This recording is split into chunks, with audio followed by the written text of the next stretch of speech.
सब इस ज्ञान को अच्छे से समझ पाएं, क्योंकि समय बहुत कम रह गया है। अब कोई बहुत लंबी उम्र, लंबी जिंदगी की आस ना लगा के बैठे। अब बिल्कुल वो समय आने वाला है कि आपको यही नहीं समझ में आएगा कि होने क्या जा रहा है, यहाँ पे हो क्या रहा है। बहुत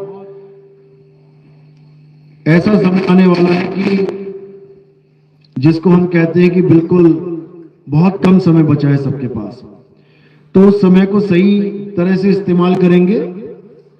ठीक है, 30 साल, 40 साल, 50 साल, 60 साल गवा दिए अपने जीवन के, लेकिन अब जो चंद साल बचे हैं इसको लेखे लगाना है। परमात्मा को अच्छे से समझना है, मालिक को जानना है कि मालिक है क्या, परमात्मा है क्या। सारी उम्र परमात्मा परमात्मा करते निकल गई, सारी उम्र भजन गाते निकल गई, रातें काली कर दी भजन गा गा के, लेकिन आज तक समझ में नहीं आया कि परमात्मा रहता कहाँ है, परमात्मा है कहाँ। कोई शरीर के अंदर परमात्मा को ढूंढ रहा है, कोई शरीर के बाहर परमात्मा को ढूंढ रहा है। इन दोनों में उलझे पड़े हैं, जबकि परमात्मा ना शरीर के अंदर है और ना ही शरीर से बाहर है। कोई कहे कि परमात्मा नदियों में, नालों में, परमात्मा मंदिर मस्जिदों में, जंगलों में, पहाड़ों में छुपा बैठा है, वहां मिलेगा, वहां नहीं मिलेगा। और कोई सोचे कि परमात्मा तुम्हारी काया के अंदर है, कोई नाभि में, कोई श्वासों में, कोई त्रिकुटी में, कोई कहीं ढूंढ रहा है, वहां मिल जाएगा, वहां भी नहीं मिलेगा, जीवन बर्बाद हो जाएगा। तो आज के सत्संग को अच्छी तरह समझना है और परमात्मा कहाँ रहता है उसको अच्छे से पूरे लक्ष्य को भेद देना है कि आखिर मालिक है कहाँ। वाणियों के द्वारा समझने की कोशिश करनी है। तो आज का सत्संग शुरू करने से पहले परमपिता परमात्मा के नाम पे जयकारा लगाएंगे और फिर सत्संग शुरू करेंगे। बोलिए परमपिता परमात्मा की, सदगुरु बंदी छोड़ कबीर साहिब की जय, सभी संतों की जय, सभी भक्तों की जय, आज के आनंद की जय, नगर बस्ती की जय, सकल हंस को बंदगी साहेब बंदगी, साहेब बंदगी, साहेब बंदगी। तो कबीर साहब समझा रहे हैं कि भाई पूरा जन्म निकल गया मालिक को पाने में, मालिक की बंदगी करने में, लेकिन मालिक नहीं नजर आ रहा है कहाँ है, परमात्मा नहीं समझ में आ रहा है कहाँ है। और अगर अंत समय में परमात्मा नहीं मिला, यानी जीते जी परमात्मा नहीं मिला, तो समझना खाली हाथ जाना पड़ेगा। और उसके बाद कोई इंसानी जन्म नहीं मिलेगा दोबारा, कि कोई सोच के बैठा है कि दोबारा इंसान बन जाएंगे। उसके बाद 1,84 जून भुगतनी पड़ेगी। 1,84 में क्या आता है? चींटे, मकोड़े, सांप, बिच्छू, कनखजूरा, गाय, बैल, बकरी, हाथी, घोड़ा, शेर, सियार, चीता, यही सब बनना पड़ेगा। अभी तो इंसान जन्म मिला है, पूरी मौज लगी हुई है। देखो सर्दियों में कैसे कंबल वंबल एकदम ओढ़ के टाइट करके बैठे हैं, टोपी लगा के। और जब जानवर बन जाएंगे, दिखा देना कोई कंबल लेके घूम रहा हो तो।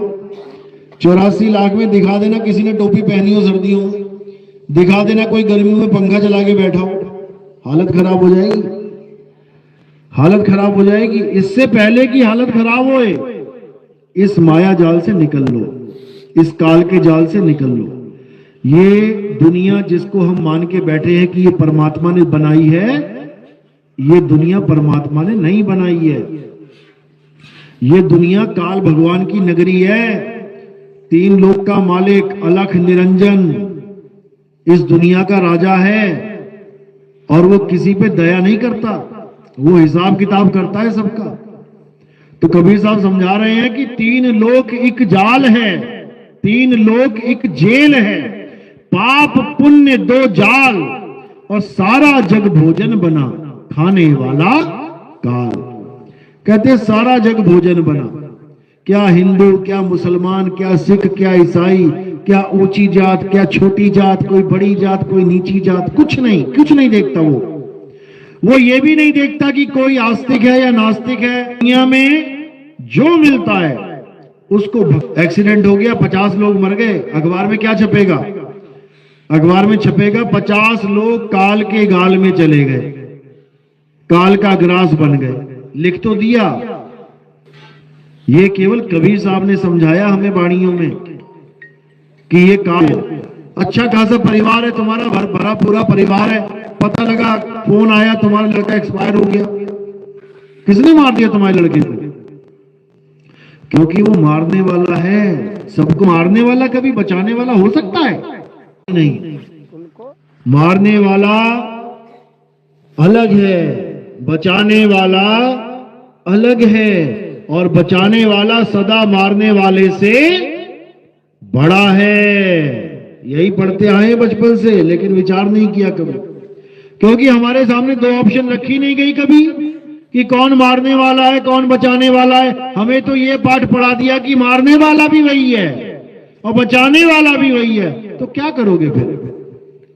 कहां जाओगे भाई? परमात्मा और कसाई दोनों एक ही बता दिए तो कहां जाओगे? क्या निबेड़ा करोगे? निर्णय क्या करोगे? उसमें भेद क्या समझोगे? कबीर साहब कहते हैं जो भक्षक तहां ध्यान लगाई और जो रक्षक तहां चीन न पाई। जो सारी दुनिया का भक्षण कर रहा है उसका तो तू ध्यान धर रहा है, उसकी तो तू आरतियां गा रहा है, उसकी तो तू पूजा कर रहा है, उसके तू नाम जप रहा है, और बात कर रहा है परमात्मा की, रक्षक की। कभी नहीं मिलेगा, कभी नहीं मिलेगा। इसीलिए साहिब ने बार बार समझाया, इतनी बार समझाया कि तुम सोच भी नहीं सकते। कहते हैं जितनी गंगा में रेत है ना, जितनी, उतनी बार समझा लिया। गिनो, गिनते गिनते जीवन निकल जाएगा, लेकिन समझने को तैयार ही नहीं है जीव। तो साहिब ने काल के बारे में अच्छे से समझा रखा है। कहते हैं यही काल भगवान का जो सबसे बड़ा जाल है, क्या है? नाम जाप ही सबसे बड़ा जाल है। भगवान को, परमात्मा को पाने के लिए जीव जब भक्ति करना शुरू करता है, काल और माया क्या करते हैं? नाम बदल देते हैं, नाम ही बदल देते हैं। यानी जिस नाम से मुक्ति होनी है वो कभी पता भी नहीं लगने देते, और जिस नाम से तुम गर्भ में जाओगे, जिस नाम से तुम बार बार संसार में आओगे, वो नाम पकड़ा देते हैं। जीव को पता ही नहीं लगता कि मैं कौन सा वाला नाम जप रहा हूं, मैं कौन सा सिमरन कर रहा हूं। वो नकली नाम जपता रह जाता है सारे जीवन। तो नकली नाम और असली नाम का भेद बताते हुए कबीर साहब ने क्या समझाया? कहते हैं नकली नाम और असली नाम, इन दोनों को अच्छे से समझ लो। अगर इसको अभी नहीं समझा तो सारा जीवन बर्बाद हो जाएगा। नकली नाम की पहचान क्या है, असली नाम की पहचान क्या है, दोनों की पहचान समझाई कबीर साहब ने। नकली नाम किसको बोला? जो इंसानों के द्वारा बनाया गया है, जो तत्वों के द्वारा बनाया जाता है, वो नकली नाम है। यानी जितने भी अक्षर हैं, हिंदी के, पंजाबी के, उर्दू के, फारसी के, जर्मनी, चाइनीज, इटालियन, कोई भी भाषा ले लो, जर्मन, फ्रेंच, पुर्तगीज, कोई भी ले लो, उन भाषाओं में जितने भी अक्षर हैं किसने बनाए हैं? इंसान ने। हिंदी भाषा इंसान ने, अंग्रेजी इंसान ने, उर्दू इंसान ने, अरबी इंसान ने। अब इन्हीं भाषाओं के जो अक्षर हैं जिनको तुम जप रहे हो, ये सब नकली नाम है। जितने भी अक्षर जपने के लिए गुरुओं ने दे दिए हैं, हिंदी का नाम दे दिया, पंजाबी का दे दिया, उर्दू का दे दिया, ये सब नकली नाम है। ये सब 52 अक्षरी नाम हैं। साहिब समझा रहे हैं कि 52 अक्षर जीव आधारा, आदि अक्षर जीभ्या से न्यारा। दोनों का भेद खोल दिया साहिब ने। कहते हैं जितने नकली नाम है, जिसको जप जप के तुम गर्भ जून में जाओगे, तुम बार बार काल के मुंह में जाओगे, वो ये 52 अक्षरी नाम है, हिंदी के, पंजाबी के, उर्दू के। और जो तुम्हारी मुक्ति का कारण बनेगा वो नी अक्षर नाम है। वो किसी भाषा का गुलाम नहीं है कि तुम हिंदुस्तान में पैदा हो गए, तुम्हारा गुरु भी हिंदुस्तानी है तो तुम्हें हिंदी में नाम दे दिया। अगर गुरु चाइना का होता फिर तो चाइनीज नाम जपते, अगर गुरु अरब देश का होता तो अरबी में नाम जपते। वो नाम लिखने, बोलने, पढ़ने में नहीं आता। और जो गुरु लिखने बोलने पढ़ने वाला नाम देके कहे बेटा सारी उम्र यही जपो परमात्मा मिल जाएगा, उसके लिए क्या बोला कबीर साहब ने? कहते हैं जाप मरे, यानी जितने भी 52 अक्षरी नाम है ये खत्म हो जाएंगे अंत में, यानी ये सतनाम नहीं है, ये नकली नाम है, खत्म हो जाएंगे, तुम्हारे मुंह से निकलते निकलते बंद हो जाएंगे, जैसे तुम्हारे प्राण निकले सारे नाम खत्म। तो कहते हैं जाप मरे अजपा मरे, कई सांसों में लेके बैठे हैं, सोहंग सोहंग सोहंग सोहंग, कब तक कर रहे हो, कब तक करोगे? जैसे ही प्राण पखेरु उड़ेंगे खत्म हो जाएगा ये नाम भी। तो कह रहे हैं जाप मरे अजपा मरे अनहद भी मर जाए, कानों में उंगलियां डाल के बैठे हुए हैं, अनहद नाद के सहारे बैठे हुए हैं। अनहद नाद क्या है? इन 5 तत्वों की 5 धुनों को अनहद नाद कहते हैं, उसी को सुन के मगन हुए पड़े, परमात्मा मिल गया परमात्मा मिल गया। जबकि कबीर साहब समझा रहे हैं परमात्मा एक है और ये 5 को परमात्मा मान के बैठे हैं, ये भी गलत है। अनहद नाद भी गलत है। अनहद नाद क्या है? इन 5 तत्वों की धुन कब तक बज रही है? जब तक प्राण पखेरु हैं, जैसे ही प्राण निकल गए ये सारी धुनें शांत हो जाएंगी। तो साहिब ने कहा अनहद बाजा जम का थाना और 5 तत्व करे घमसाना, अरे अनहद बाजा विधि विधि बाजे सार शब्द न्यारी धुन गाजे। अनहद बाजा विधि विधि बाजे, अलग अलग तरह से बज रहा है, ये अलग अलग आवाजों में बदल रहा है। पहले घंटा बजा, फिर शंख बज गया, फिर वीणा बज गई, ये सब बदल रहा है। और जो चीज बदल रही है वो माया है, माया ही बदलती है, परमात्मा कभी नहीं बदलता। परमात्मा एक रस अखंड है, अखंड साहिब का नाम और सब खंड है, खंड मेर सुमेर खंड ब्रह्मंड है। सब कुछ खत्म हो जाएगा, नाश हो जाएगा, खंडित हो जाएगा, लेकिन साहिब का नाम खंड नहीं होगा, वो अखंड है। लेकिन कौन सा नाम? ये काखागा वाला नाम, ये तो अभी लिख दो और मिटा दो, हो गया खंड। अखंड साहिब का नाम, वो नाम क्या है? वो सतनाम है, सतनाम। लेकिन बोलने वाला नहीं कि हिंदी भाषा का सतनाम, बिल्कुल नहीं। सतनाम एक इशारा है कि बाकी नाम असत नाम है और ये अकेला सतनाम है, और यही तुम्हारा सार है, सार। सिंगा जी की वाणी में भी सार के बारे में आता है, वेद कई बार आता है, लेकिन वो सार है क्या ये कोई जान नहीं सकता। कबीर साहब समझा रहे हैं, कह रहे हैं सत्य नाम है सार और बूझो संत विवेक करी उतरो भव जल पार, सतगुरु का उपदेश यही। कह रहे हैं सत्य नाम है सार, कि सतनाम ही सार है, लेकिन ये बोलने वाला नहीं कि इसको जपने लग जाओ सतनाम सतनाम सतनाम, ये भी खंडित हो जाएगा। यानी ये सतनाम सतनाम जपना भी झूठ है। तो सच क्या है? सच ये है कि हमें सतनाम का भेद मिले। होता क्या है सतनाम? जैसे पानी, होता क्या है पानी? अभी प्यास लगे और सारे जपने लग जाएं जल वाटर नीर तो पानी, जल वाटर, किसकी प्यास बुझेगी? किसी की भी नहीं। क्योंकि जो पानी पानी जप रहे हो असल में वो केवल नाम नहीं है, वो एक वस्तु है। कहां है? कुएं में है। यानी नाम यहां है होठों में और वस्तु कहां है? कुएं में। इसी प्रकार भगवान का नाम कहां है? होठों में। और भगवान कहां है? वो ढूंढना पड़ेगा। लेकिन लोग सोच रहे हैं कि होठों में ही राधे राधे राधे राधे राधे राम राम राम राम करके राम मिल जाएगा। अरे पानी पानी करके पानी नहीं मिला, जो एक छोटी सी दुनियावी वस्तु है, तो राम राम करके वो मिल जाएगा जो बड़े बड़े ऋषि मुनियों को नहीं मिला। तुमने तो पानी से भी नीचे गिरा दिया उसको, पानी से भी गिरा दिया नीचे, उससे भी मामूली बना दिया भगवान को। वो ऐसे नहीं मिलता भाई, वो तब मिलता है जब आपके जीवन में कोई भेदी गुरु आता है तब मिलता है।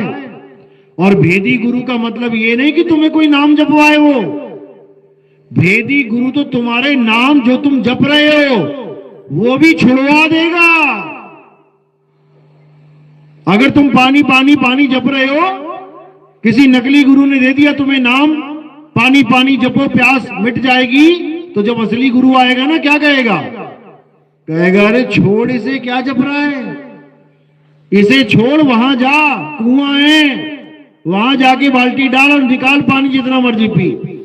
तो इसको छुड़वा देगा, वन अक्षरी नाम छुड़वा देगा और उस तत्व को लखा देगा जहां वो वस्तु पड़ी है।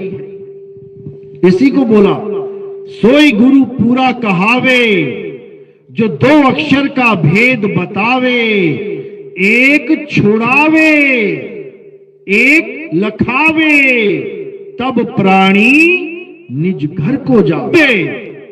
तू क्या जपता है? मैं अल्लाह हूं, अल्लाह हूं, छोड़ दे। तू क्या जपता है? मैं वाहेगुरु। एड्रेस पता करो वो रहता कहां है और वहां जाने की तैयारी करो। जपो नहीं, जपना नहीं है।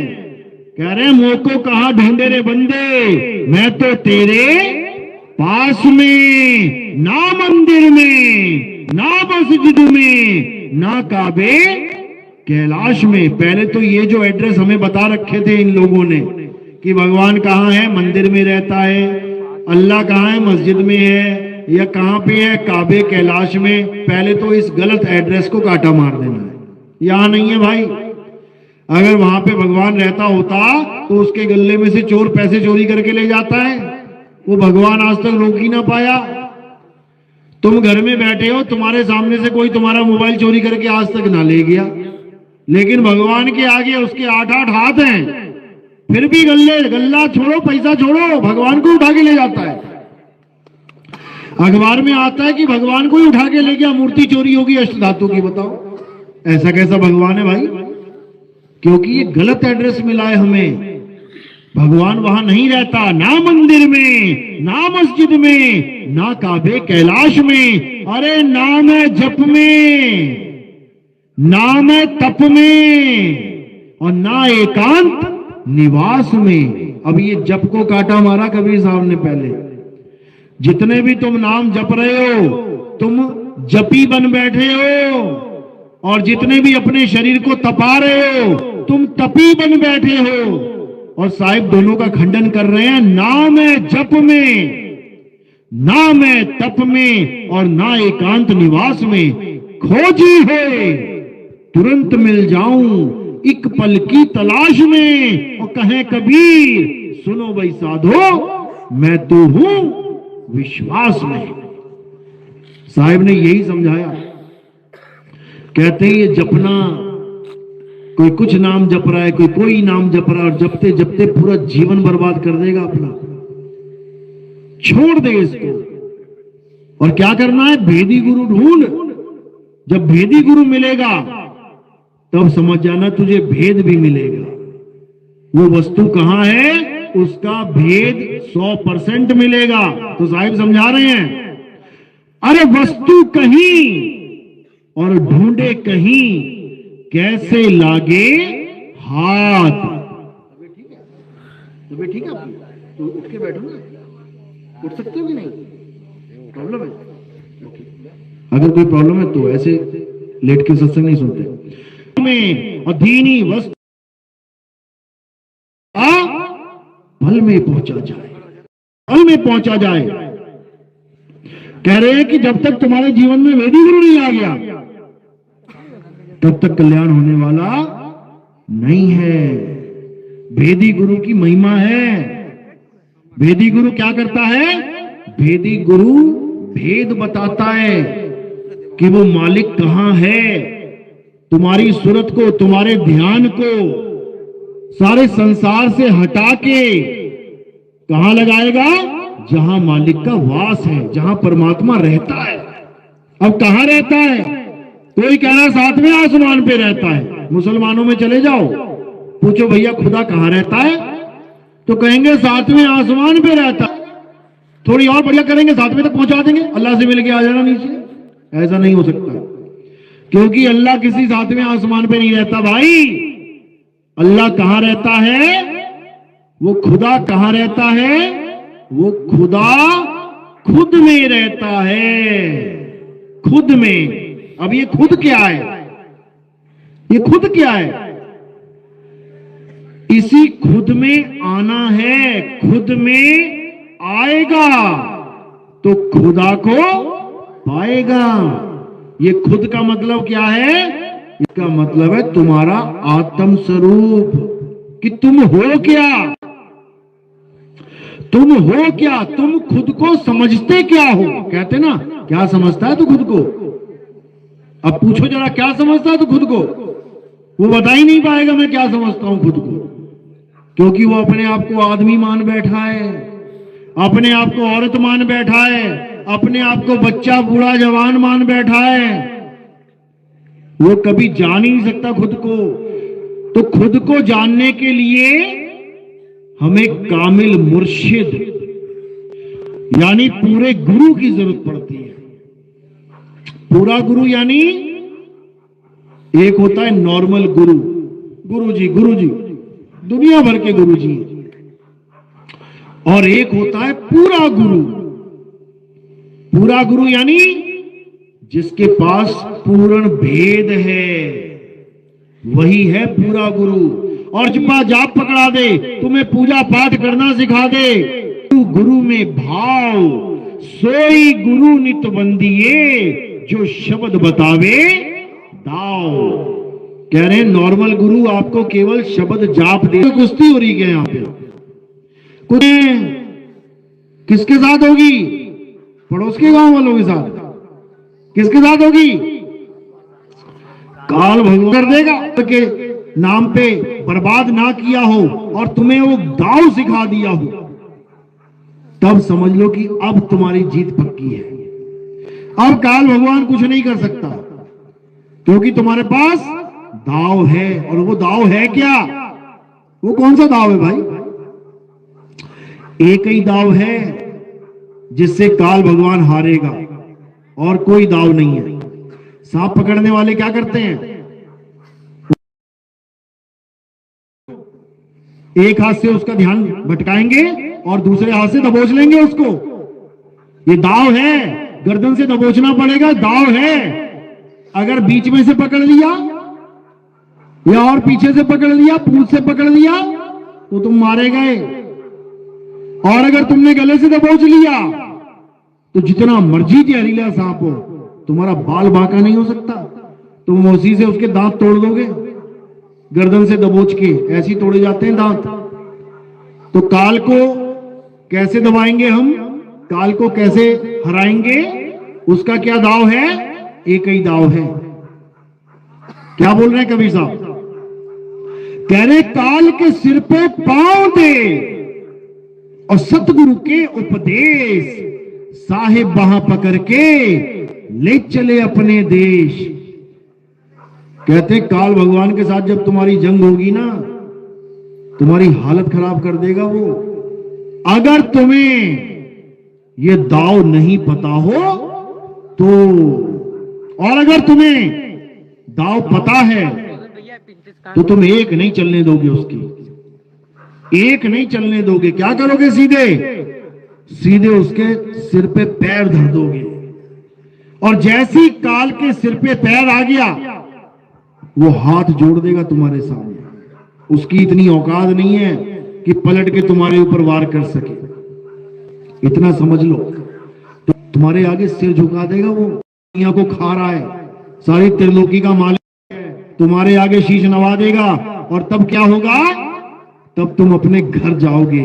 को हिंदू बना रहे, कह रहे घर वापसी हो रही है, घर वापसी हो रही है। अच्छा जी, हिंदू कहां से आए हैं?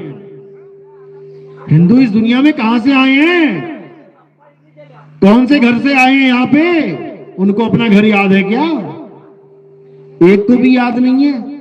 इसी मिट्टी को, इसी ईंट पत्थरों के घर को अपना घर मान के बैठे हैं सारे, जबकि ये घर अपना है ही नहीं। कबीर साहब समझा रहे हैं, रहना नहीं देश बेगाना है, अरे ये धरती कागज की पुड़िया, बूंद पड़े भूल जाना है। ये संसार झाड़े और झाखड़, अरे उलझ पुलझ मर जाना है। और कहे कबीर सुनो भाई साधो, सतगुरु नाम ठिकाना है।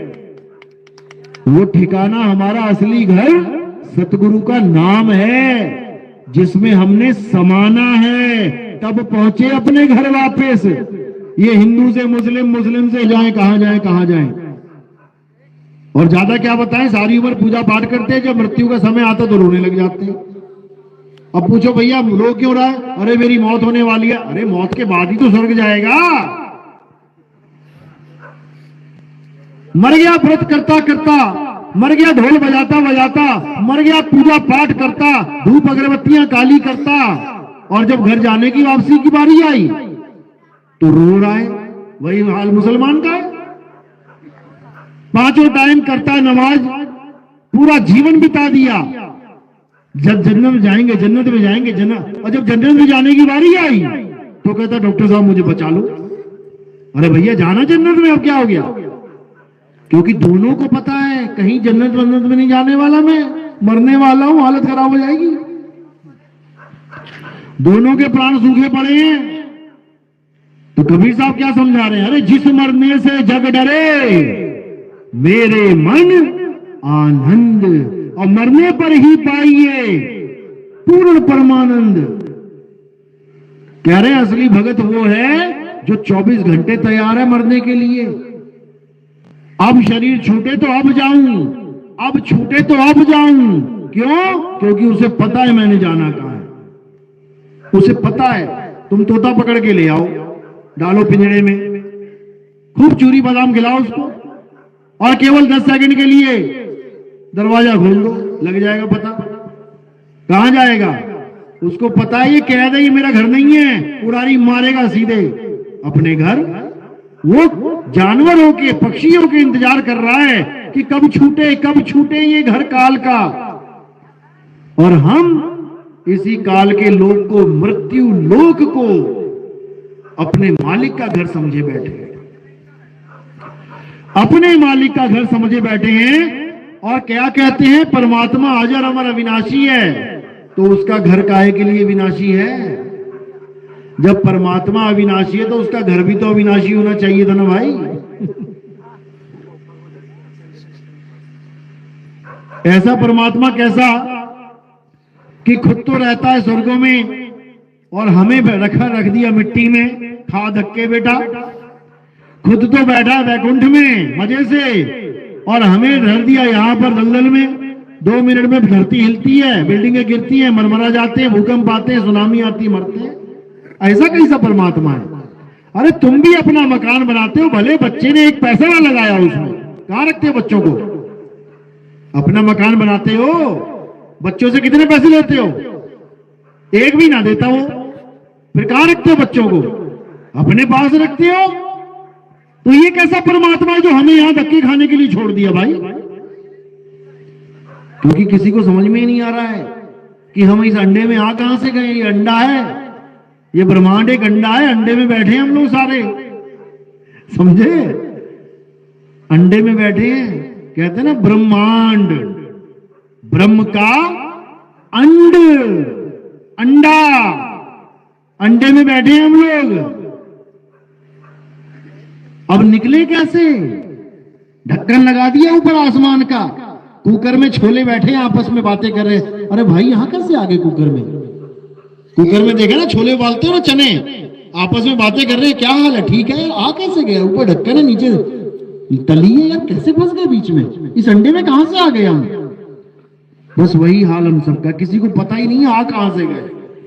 कबीर साहब समझा रहे हैं, अरे ये धरती हांडी भई और ढकना भयो आकाश, 3 लोक ईंधन भय, और इस जीव को कहा निकास।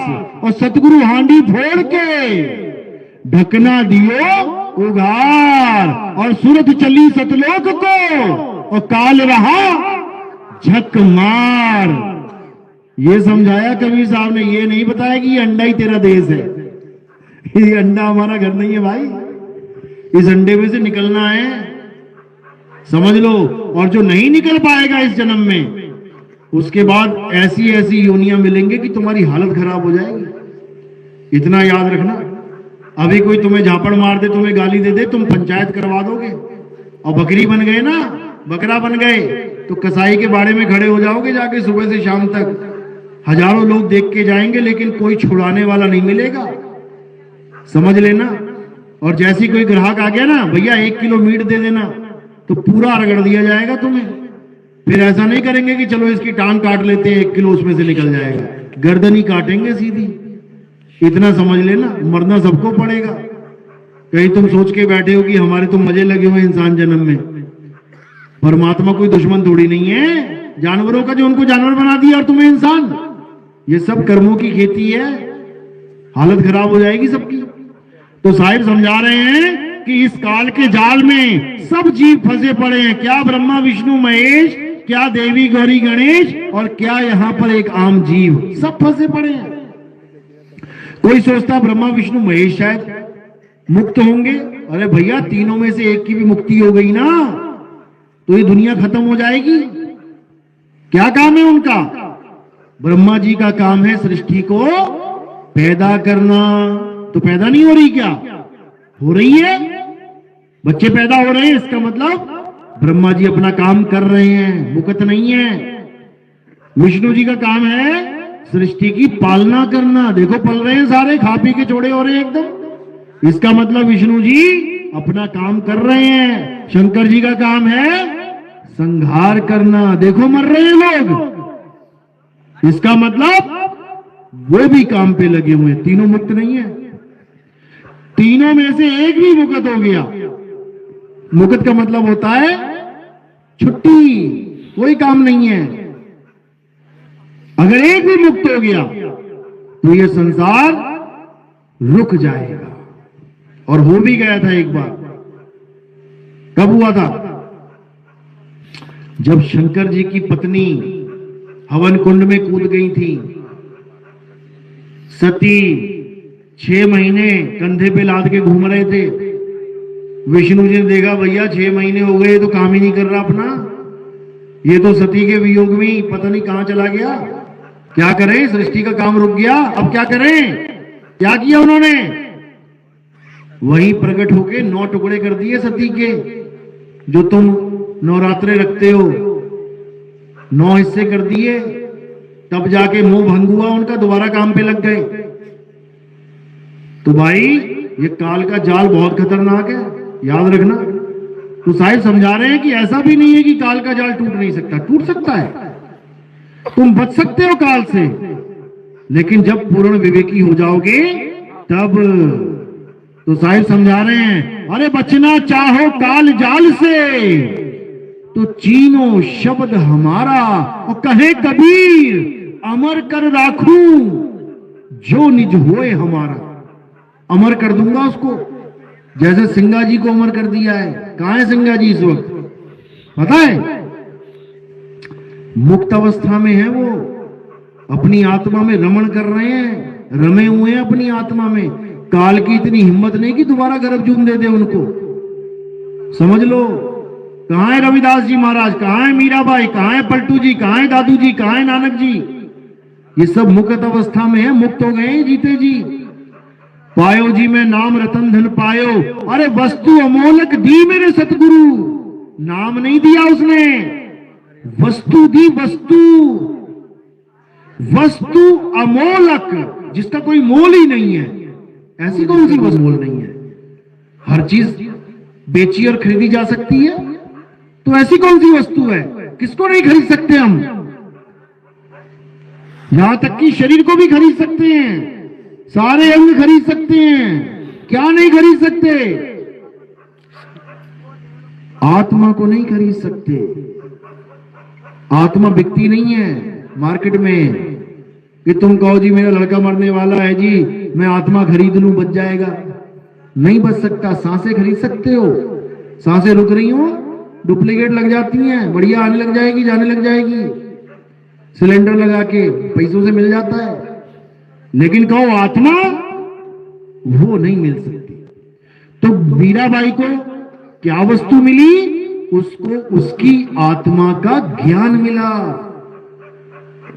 यानी गुरु ने उसी की वस्तु का ज्ञान उसे दे दिया। जो अनमोल वस्तु वो लेके बैठी थी, जिसकी वजह से उसकी काया चल रही थी, जिसकी वजह से उसके मुंह से नाम निकल रहे थे, जिसकी वजह से वो श्याम श्याम गा रही थी, जिसकी वजह से उसने मूर्ति को पकड़ रखा था, उसको उस ताकत के बारे में, उस वस्तु के बारे में रविदास जी महाराज जी ने ज्ञान समझा दिया और उसको आत्मा का ज्ञान करा दिया। आत्म ज्ञान हो गया। तो कहती हैं, पायो मैं नाम रतन धन पायो, अरे वस्तु अमोलक दी मेरे सतगुरु कृपा कर अपनायो। मालिक की दया हुई, गुरु मिले, गुरु की दया हुई, नाम मिला, नाम की दया हुई तो मुक्ति मिल गई। बिना दया के कुछ नहीं होता। तो ये सत्संग भी मालिक की दया हो तब समझ में आता है, नहीं तो कुछ पल्ले नहीं पड़ता। क्या बोल के चले गए 1 घंटा, कुछ समझ में नहीं आएगा। जिसको कुछ समझ में नहीं आएगा, अच्छे से समझ लेना कि उसके ऊपर दया हुई नहीं। और जिसको मेरी एक बात भी समझ में आ गई, समझ जाना कि दया हो रही है। अब इसको और कैसे करना है और दया कैसे प्राप्त करनी है, YouTube पे सत्संग आते हैं, एक एक करके सुनना शुरू कर देना।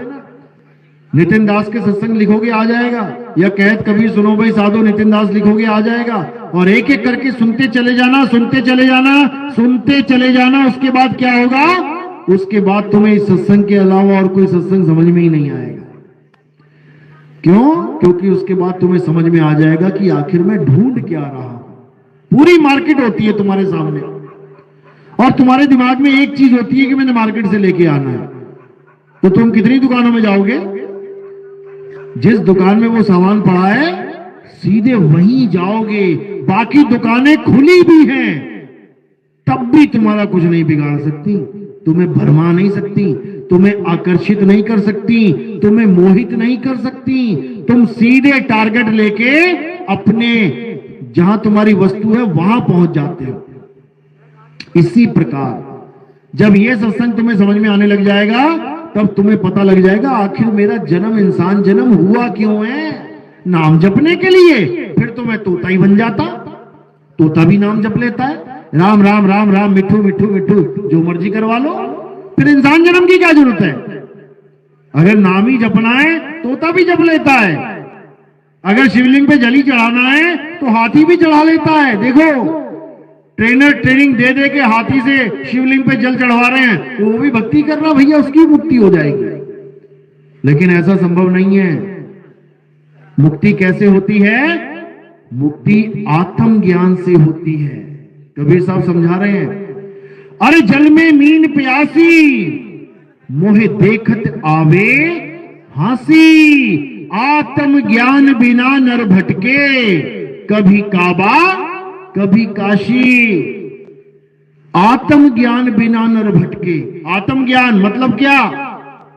भगवान का नाम जपना, या कोई मंत्र जपना, या किसी की पूजा करना, या किसी मंदिर में जाना, या किसी नदी नालों में छलांगे मारना, या किसी जंगल में जाना। आत्म ज्ञान का क्या मतलब होता है, पहले यही समझ लो। जैसे हम कहते हैं आत्म कथा। अब कोई आपसे कहे कि भैया अपनी आत्म कथा लिखो, तो किसकी कथा लिखोगे? राम जी की, श्याम जी की, हनुमान जी की, या गांधी जी की, इंदिरा जी की? किसकी लिखोगे? अपनी। आत्म कथा मतलब अपनी कथा। अब कोई कहे जी लड़के ने आत्महत्या कर ली, तो आत्महत्या का मतलब क्या है? 4 लोग को गोली मार दोगे, आत्महत्या हो गई। आत्महत्या का मतलब स्वयं की हत्या, इस काया की हत्या कर ली उसने, अपनी ही काया को खत्म कर दिया। आत्मरक्षा यानी स्वयं की रक्षा, आत्मनिर्भर यानी स्वयं पे निर्भर, आत्म कल्याण यानी स्वयं का कल्याण। इसी प्रकार आत्म ज्ञान यानी स्वयं का ज्ञान, खुद का ज्ञान कि आखिर मैं हूं क्या। मैं ये शरीर तो नहीं हूं, एक दिन ये शरीर छोड़ दूंगा, किसी नाली के किनारे पड़ा होगा, अटैक आ गया सड़क पे तो 4 लोग उठा के ले जाएंगे। किसको ले जाएंगे? शरीर को। किसको जलाएंगे? शरीर को। तो मैं कौन हूं? जिसने शरीर को छोड़ दिया। कहते ना, पिताजी ने कल शाम को हमारा जो है शरीर छोड़ दिया। हमारे पिताजी ने शरीर छोड़ दिया, माता जी ने शरीर छोड़। अरे छोड़ा किसने? वो कौन है? उसको जानना, उस आत्मा को जानना ही आत्मज्ञान है। और बिना आत्मज्ञान के किसी का जन्म मरण का खेल कभी खत्म हो ही नहीं सकता। कोई जितना मर्जी नाम जप ले, जितना मर्जी मंदिर मस्जिद गुरुद्वारे चला जाए, जितना मर्जी किसी नदी में कहीं डुबकियां मार ले, सोच ले कि मुक्ति हो जाएगी, कभी नहीं होगी। कोई पाप नहीं कट सकता नदी में छलांगे मार के। भीष्म पितामह का नहीं कटा, उनकी माता तो स्वयं गंगा थी, अपने लड़के का पाप नहीं काट पाई, तो तुम्हारे लड़के का क्या काटेंगे? कभी नहीं कट सकता। अब कोई कहे नहीं ये तो गलत बात है जी, कट जाता है, ठीक है, आओ चलो बनारस चलते हैं। किसी आदमी के घूसा मार के दांत तोड़ दो, उसके बाद गंगा में स्नान करके आ जाओ, कह दो भैया मेरे तो पाप कट गए, जो मैंने गलत काम किया था, तेरे घूसा मारा वो तो मेरा कट गया। तो क्या होगा? फिर तुम्हारे दांत टूटेंगे। यानी कर्म कटा नहीं। पुलिस थाना हो जाएगा, कोर्ट में चले जाओगे, भले उच्च कोटि का ब्राह्मण बैठा हो जज, उसको कहोगे ना जी ग्रंथों में लिखा है, हमारे आपके ग्रंथों में लिखा है कि गंगा में स्नान करके कर्म कट जाते हैं जी, मैं कर्मों से रहित हो गया। क्या करेगा वो? बाइज्जत बरी कर देगा, ठोकेगा जेल के अंदर। तो ऐसे कर्म नहीं कटते भाई, कर्म कटते हैं भोगने से।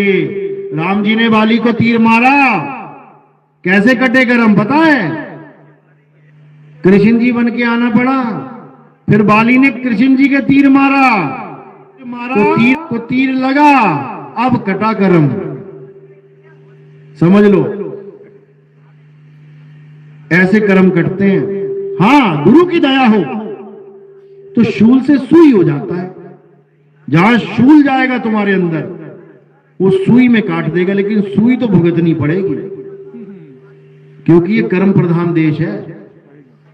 सुई तो सुई भी ना भुगते तो ऐसा नहीं हो सकता।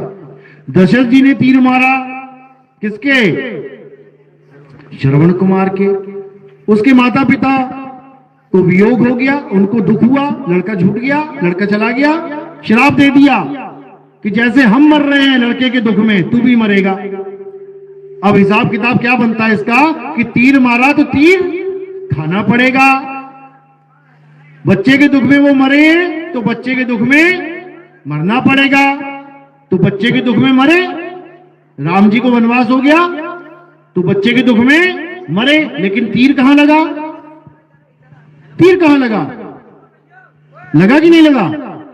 नहीं लगा। क्यों नहीं लगा? क्यों नहीं लगा? कारण क्या था? क्योंकि उनकी सभा में बड़े बड़े ऋषि मुनि आते थे, सेवा करते थे, वो संतों का आशीर्वाद प्राप्त करते थे वो। तो जब संतों का आशीर्वाद प्राप्त हो जाता है तो शूल से सुई बन जाता है। सुई